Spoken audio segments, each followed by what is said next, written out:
المقعد المقرب عندك يوم القيامة. نحمده ونصلي على رسوله الكريم. أما بعد فأعوذ بالله من الشيطان الرجيم. بسم الله الرحمن الرحيم.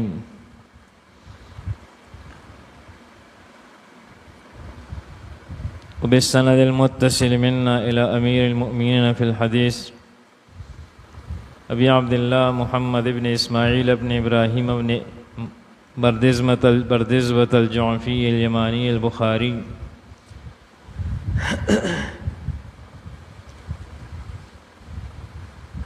عن الأعمش قال معرور مررنا بأبي ذر وعليه ثوب وعلى غلامه حلة فقلنا لو أخذت هذا وأعطيت هذا غيره كانت حلة إلى آخر الحديث. دا باب دے نوے باب او دا دے باب نم دے چے لا يكلف العبد من العمل ما لا يطيق. انسان بد خپل غلام او خادم سره خسلوک کوي او په هغه باندې به دغه د طاقت نه زیات بوج نه چي او چې څنګه په خپل خوراک څښاک کوي نو داسې په خپل نوکر او خادم او غلام ته هم ورکوي. نو په دغه سلسله کې په دې باب کې امام بخاری رحمت الله علیه احادیث مبارکه ذکر کوي. کوم باب چې ذکر شو نو دا د حضرت ابو ذر رضی الله عنه په روایت سره ذکر دی چې معرور فرمایي چې مررنا بأبي ذر رضی الله عنه حضرت ابو ذر رضی الله عنه سره زه تیریدم وعليه ثوب وعلى غلامه حلة چې د په خپل بدن باندې یو صادرو او غلام پوره جوړه چولی و. فقلنا لو أخذت هذا وأعطيت هذا غيره نو كانت حلة. نماوت و دا مشوره ورکا چا خودستا خادم دی غلام دی نو کو تا دا خپل صادر دته ورکړی او خپل دی د دنه دواړه صادر اخسته نو تا به پورا مکمل جوړه شي و. نو حضرت ابو ذر رضی الله عنه فرمایي چې قال النبي صلی الله علیه و آله وسلم محبوب رسول الله مبارک صلی الله علیه و آله وسلم فرمایلی دی چې اخوانکم جعلهم الله تحت ایدیکم. دستا سی بازرونه دا سیدی چې الله تعالی هغوی دستا سو ما تحت ګرځولی دي او تاسو د هغوی د پاسه تاسو ته فوقیت او مشري درکړې ده. فمن كان اخوه تحت يده فليطعمه مما يأكل.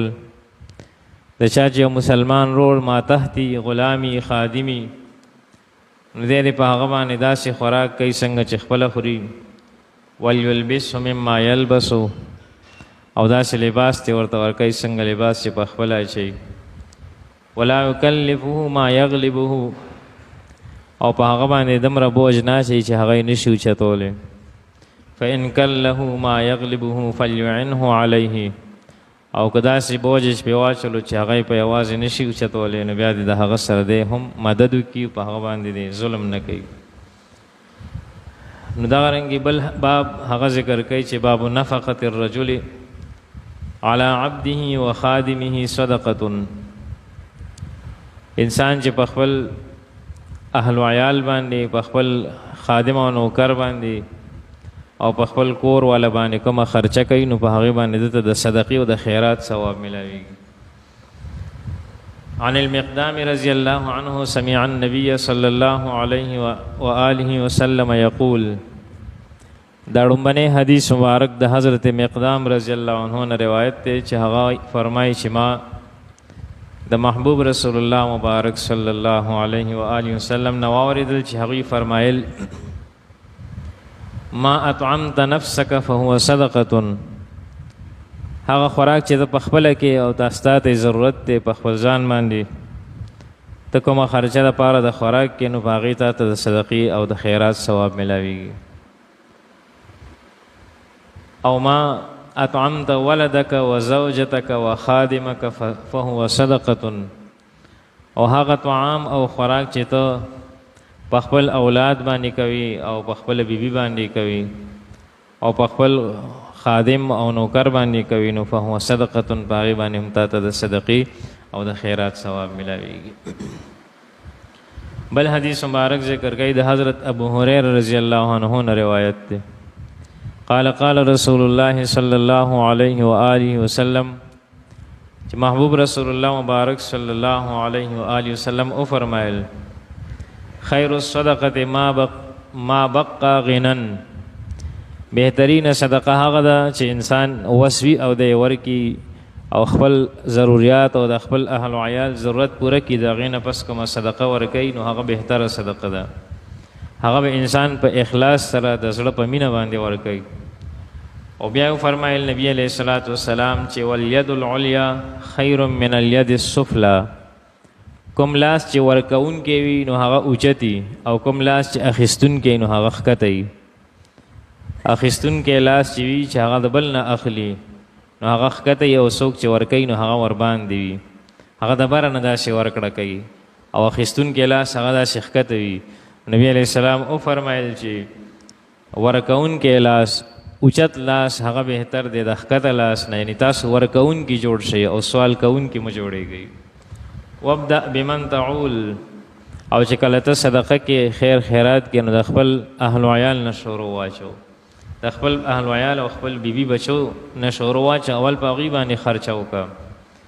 او هسې نه چې ته دومره شوم شي، مفهوم د حدیث داسې دی، دومره بخیل شي چې د ستا بیبي د ستا نه تنګ وي، د ستا نوکر د ستا نه تنګ وي، د ستا اولاد د ستا نه تنګ وي، نو دومره بخل نه دی پکار. بلکې بنده چې خیر خیرات کوي نو د خپل اهل و عیال ضرورتونه د اول پوره کړي، په دې مرته د خیر خیرات ثواب ملاویږي. نو فرمایي چې مفهوم د حدیث داسې دی چې دومره مه بخیل کېږه چې تقولو امرأتک، چې د ستا بیبي تا نه مطالبه وکړي چې انفق علی او طلقني، یا خو ما ته خرچه راکړه یا ما ته طلاق راکړه. ویقول مملوکک، او د ستا خادم او غلام تا ته ووایي چې انفق علی او بعنی، یا خو زما ضرورت پوره که ما ته خرچه راکړه او یا ما خرڅ که چې زه تا نه بېغمه شم. ویقول ولدک الی من تکلنا، او د ستا اولاد به تا ته وایي چې ته مونږ چا ته سپارې، چې ته زمونږ ضروریات نه پوره کوې نو مونږ به چا ته سپارې. نو دا په دې باب کې د دې خبرې بیان وشو. خلاصه دا ده چې انسان په خپل اهل و عیال، په خپل بیبي بچو باندې، په خپل نوکرانو باندې کومه خرچه کوي، په هغې به ته د صدقې د خیرات ثواب ملاویږي. او چې بنده صدقه کوي نو اول د خپل اهل و عیال او د اولاد نه شروع واچوي، په هغوی باندې چې دی کومه خرچه کوي نو هغې به هم دته د خیرات او چې کوم دی نو د صدقې ثواب ملاویږي. سبحان ربک رب العزة عما یصفون، وسلام علی المرسلین.